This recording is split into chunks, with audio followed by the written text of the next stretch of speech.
Violet dan Trevor duduk berdua di kursi kayu panjang dengan mata yang terus melihat air hujan yang jatuh. Mereka terdiam cukup lama sampai Violet meraih tangan Trevor dan menggenggamnya.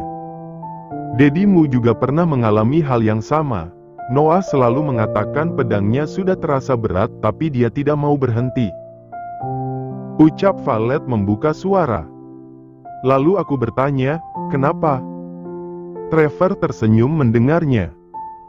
Pasti Dedi mengatakan sekali mafia tetap mafia.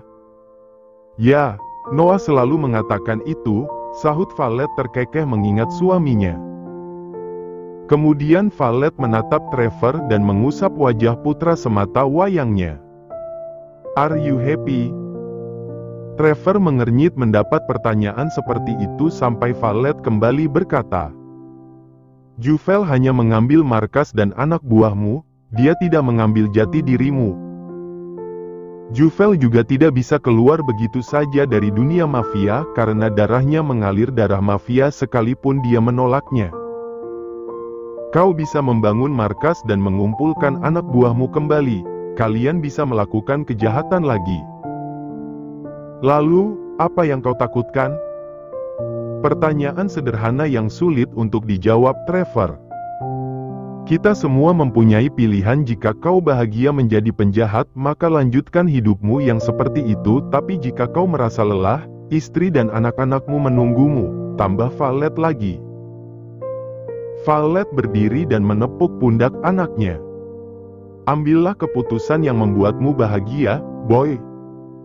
Pada saat itu, Trevor mencoba menatap Violet tapi tiba-tiba saja ibunya itu menghilang. Mom! Panggil Trevor kebingungan. Trevor berlari dan mencari keberadaan ibunya tapi tidak ada siapa-siapa di sana. Akhirnya Trevor memutuskan untuk pergi ke rumah singgah di mana Violet biasanya berada. Sesampai di rumah singgah, Trevor segera mencari keberadaan Violet tapi kenyataan pahit yang harus Trevor terima, Violet ternyata sudah meninggal dari beberapa jam yang lalu. Pihak rumah singgah mencoba menghubungi Trevor tapi nomor ponsel lelaki itu tidak aktif. Trevor hanya bisa duduk bersimpu dengan mulut terkunci tapi matanya mengeluarkan cairan bening tanpa bisa dia cegah sama sekali. Menyesal. Hanya itu yang Trevor rasakan. Kalau saja Violet selalu berada di sampingnya pasti dia akan bisa merawat dan melihat kepergian ibu yang telah mengandungnya. Di sisi lain, Chad yang dibawa oleh Dylan ke markas The Green Hornet bertemu dengan Seria yang selalu menangis dan tidak mau makan. Aku membawakanmu roti, ucap Chad yang membujuk gadis kecil itu untuk makan. Seria menggeleng. Aku ingin bersama Mommy dan Daddy. Chad ikut duduk di samping Seria dan menghembuskan nafasnya kasar. Urusan orang dewasa sangatlah rumit. Aku berharap mempunyai orang tua seperti teman-temanku di sekolah, tapi aku tidak akan pernah bisa mendapatkannya. Orang tuaku adalah orang-orang yang mengerikan. Mereka seperti monster. Chad jadi ikut menangis yang membuat Seria menghapus air mata Chad, kemudian mereka berpelukan dan menangis bersama. Jangan menangis, aku akan memakan rotinya. Seria mencoba menjadi kakak untuk Chad. Gadis kecil itu meraih roti di tangan kecil Chad kemudian memakannya, sesekali Seria juga menyuapi Chad. PSST, PSST. Tiba-tiba terdengar suara yang membuat atensi kedua anak itu teralihkan, mereka mencari sumber suara. Kak Irene. Panggil Chad saat tahu siapa yang membuat suara itu. Irene memberi kode dengan jari telunjuk di mulutnya supaya Chad jangan berteriak. Bukannya pergi, Irene justru menyelinap ke markas The Green Hornet. Dia ingin menyelamatkan Seria dan Chad. Pernah tinggal di markas itu, Irene tahu jalan-jalan rahasia menuju ke markas The Green Hornet. Saat dia berhasil masuk, Irene justru mendapati Seria dan Chad yang menangis. Aku bukan kelemahan Julian, gumam Irene percaya diri. Irene segera mendekati Seria dan Chet. Dia mengeluarkan susu kotak yang dia beli sebelum menyelinap masuk ke markas The Green Hornet. Minumlah susunya, ucap Irene saat memberikan susu kotak itu. Seria dan Chet mengambil kotak susu dari Irene, mereka langsung meminumnya sampai habis. Kita harus keluar dari sini, jadi ayo ikut dengan kakak. Irene ingin bergegas keluar sebelum ada yang melihatnya. Markas tampak sepi karena Ronan tengah mengumpulkan para anak buahnya untuk berunding. Seria berdiri, walaupun dia belum mengenal Irene, dia yakin Irene adalah gadis yang baik. Seria ingin bertemu Neil atau Zack, orang-orang yang dekat dengan Dozer. Ayo. Irene menggandeng tangan Seria kemudian menunggu Chet berdiri, tapi bocah itu tak kunjung berdiri yang membuat Irene bingung. Kenapa? Daddy Harold sudah meninggal, Mommy Clara tidak menginginkan aku, Kak Keiner juga membenciku, hanya Daddy Dylan yang suka padaku. Jadi, aku ingin bersamanya, ucap Chet yang membuat Irene kaget. Tapi Daddy Dylanmu itu sangat jahat, Chet. Irene tetap berusaha membawa Chet pergi. Chet berdiri untuk melihat keadaan, kemudian dia kembali menatap Irene dan Seria. Aku yang akan mengalihkan perhatian, kalian pergilah. Ucap Chet yang berlari mendatangi anak buah Ronan yang mendekat ke arah mereka. Sebenarnya Irene tidak mau pergi tanpa Chet, tapi karena keadaan mendesak, Irene terpaksa meninggalkan bocah itu.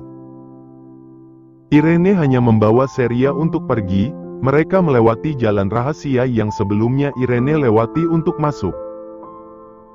Mereka berhasil keluar, tapi Irene bingung harus membawa Seria kemana. Kita menyewa motel saja, ucap Irene kemudian.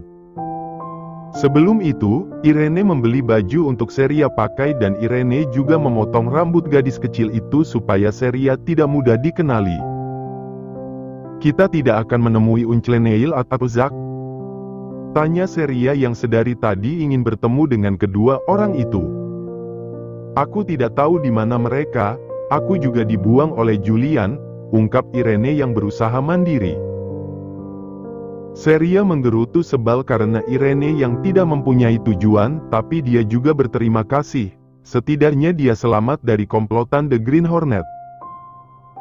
Apa kau menghafal nomor ponsel Neil atau Zack? Tanya Irene yang menemukan sebuah ide. Daddy selalu memintaku menghafal nomor mereka, jawab Seria. Bagaimana kalau kau menghubungi mereka supaya mereka menjemputmu, usul Irene. Dan kakak? Tanya Seria yang membuat Irene memasang wajah sedih. Setelah memastikan kau aman, aku akan pergi. Irene tidak mau menjadi kelemahan Julian, lebih baik dia pergi sesuai keinginan lelaki itu. Akhirnya Seria mencoba menghubungi Neil melalui telepon umum. Beruntung Neil langsung merespon, Neil langsung melacak keberadaan Seria dan segera menjemput gadis kecil itu. Irene mengintip dari kejauhan saat Seria bertemu dengan Neil dan Zack. Dia tersenyum melihat Seria akhirnya aman. Sekarang Irene harus pergi. Saat dia membalik badannya, justru tubuhnya menabrak seseorang yang sedari tadi berdiri di belakangnya. Maaf, ucap Irene sambil tertunduk. Hanya maaf. Suara seseorang itu yang membuat Irene langsung mengadah menatap badan besar dan tinggi yang sangat dikenalnya. Julian. Irene meneteskan air mata, dia ingin memeluk lelaki itu, tapi justru respon tubuhnya malah memundurkan badan. Aku hanya merasa harus menyelamatkan Seria dan Chet, tapi... Irene tidak bisa melanjutkan kalimatnya karena tubuhnya ditarik oleh Julian. Dasar gadis bodoh, ucap Julian yang memeluk tubuh Irene. Irene seketika langsung menangis sejadi-jadinya. Dia membalas pelukan Julian dengan erat. Jangan buang aku, Julian. Aku menyukaimu. Julian menghapus air mata Irene. Lelaki itu tengah menyusun rencana untuk membebaskan Seria, tapi tiba-tiba justru Seria menghubungi Neil. Julian sudah menduga jika Irene ada sangkut pautnya. Kau memintaku pergi tapi aku tidak tahu kemana aku harus pergi, ucap Irene yang terus memandangi wajah Julian. Irene mengulurkan satu tangannya untuk mengusap wajah Julian. Bawa aku pergi bersamamu, aku mohon. Julian tidak bisa menahannya lagi, pertahanannya runtuh dengan gadis mungilnya. Bawa Seria beristirahat. Aku ada urusan sebentar. Julian berbicara pada Neil melalui panggilan telepon. Kemudian Julian mengangkat tubuh Irene. Bukankah ada motel di sekitaran sini? Irene mengangguk dengan wajah merona. Di salah satu kamar motel yang sudah disewa Julian, Irene duduk di tepi ranjang dengan jantung berdebar. Sementara Julian yang berdiri di hadapan gadis itu perlahan melepas baju atas yang Irene kenakan. Julian ingin melihat luka di dada Irene. Apa sakit? Tanyanya. Tidak sesakit saat jauh darimu, jawab Irene yang membuat Julian terkekeh. Ternyata Putri Duyung sudah pintar merayu, ucap Julian yang langsung menyambar bibir Irene. Julian melum asteris teh habis-habisan bibir Irene, dia sangat merindukan bermain indera pengecap dengan gadis itu. Sampai ciuman Julian berpindah untuk menyesap leher Irene yang membuat gadis itu memekik kecil karena merasa tubuhnya bergetar. Aku ingin memilikimu, Irene, ucap Julian dengan membuka kaki gadis yang wajahnya semerah tomat sekarang. Aku juga ingin memilikimu, Julian, sahut Irene yang tidak ingin menolak lagi. Irene terus tersenyum dengan kepala menyender di dada Julian, dia masih mengingat percintaan yang baru dia lakukan dengan lelaki itu. Sementara Julian sendiri hanya terdiam yang membuat Irene bertanya. Kenapa?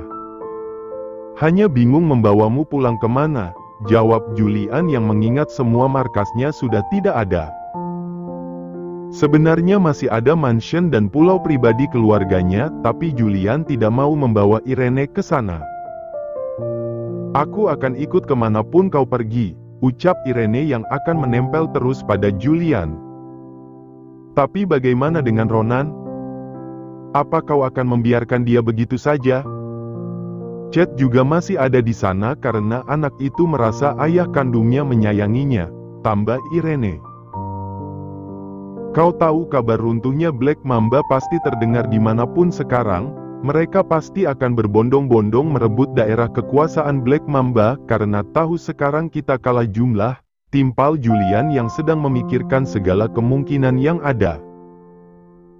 Sebenarnya aku punya satu cara. Aku tidak tahu ini berhasil atau tidak tapi kita bisa mencoba untuk menyerang kubu Ronan, ucap Irene yang mempunyai ide. Julian mengerutkan dahi dan menunggu kalimat Irene selanjutnya. Ronan menganggap aku sudah mati bukan? Jadi aku ingin memanfaatkan itu. Jelas Irene. Aku menyebutnya The Ghost. Di sisi lain, Juvel yang berada di mansion Eric tengah berjalan berdua dengan sepupunya, Fiona. Kedua gadis itu menyusuri peternakan kuda yang dimiliki Eric. Ada kuda yang baru melahirkan minggu ini, apa kau mau melihat anaknya? Tawar Fiona. Fiona ingin mencoba menghibur Juvel yang murung, kondisi Juvel sekarang akan bisa mempengaruhi kondisi janin yang dia kandung. Setelah mendengar kabar kematian Valet, Juvel semakin merasa bersalah. Gwen pergi mencari Trevor sementara Juvel masih tertinggal di mansion Eric. Boleh, jawab Juvel yang mengikuti langkah Fiona menuju kandang kuda keluarganya. Di sana ada seekor kuda kecil yang sedang menyusu pada induknya. Kau boleh memberinya nama, Juvel, ucap Fiona yang memberi izin sepupunya untuk memberi nama kudanya. Aku akan memberinya nama Count, sahut Juvel sambil mengelus kuda itu. Count, sepertinya cocok, respon Fiona dengan terkekeh. Aku punya satu rahasia yang akan aku bagi denganmu. Apa? Tanya Juvel penasaran. Dulu saat masih sekolah, aku sering mencuri makanan di kantin sekolah, celetuk Fiona yang mempunyai darah mafia. Apa Uncle Erik tahu? Puteri bangsawan tidak boleh melakukan hal itu bukan? Aku hanya melakukannya sesekali. Fiona menghela nafasnya. Bahkan seorang bangsawan pun bisa melakukan kesalahan. Tapi kesalahan yang aku buat terlalu besar, ungkap Juvel yang kembali merasakan kram di perutnya. Kalau terus-terusan begini, kau bisa keguguran Juvel. Fiona menjadi cemas sendiri. Akhirnya Fiona membawa Juvel kembali ke mansion. Juvel kembali beristirahat di kamarnya. Dan Fiona mencoba menghubungi Keiner dari ponsel Juvel. Sepertinya Juvel membutuhkan suaminya. Beberapa jam berlalu, Juvel merasakan sebuah pelukan dari belakang yang membuatnya terjaga dari tidurnya. Saat dia menoleh sudah ada sosok Keiner yang dia rindukan, tapi lelaki itu pasti hanya memperdulikan bayinya seperti biasa. Bayinya baik-baik saja, ucap Juvel kemudian. Aku datang bukan untuk bayinya, sahut Keiner dengan membelai wajah Juvel. Tapi aku datang untuk ibunya. Keiner ingin mengungkapkan perasaannya, selama jauh dari Juvel hatinya tidak tenang. Keiner tidak bisa tidur dan terus memandangi vitamin hamil Juvel di kamarnya. Biasanya dia akan khawatir setengah mati jika Juvel tidak meminum vitamin atau susu hamilnya, tapi sekarang yang dia khawatirkan adalah keadaan istrinya. Bagaimana Juvel makan? Bagaimana istrinya tidur? Apa Juvel senang atau sedih? Keiner mengecup kening Juvel dengan memejamkan matanya. I love you, Nona Mafia.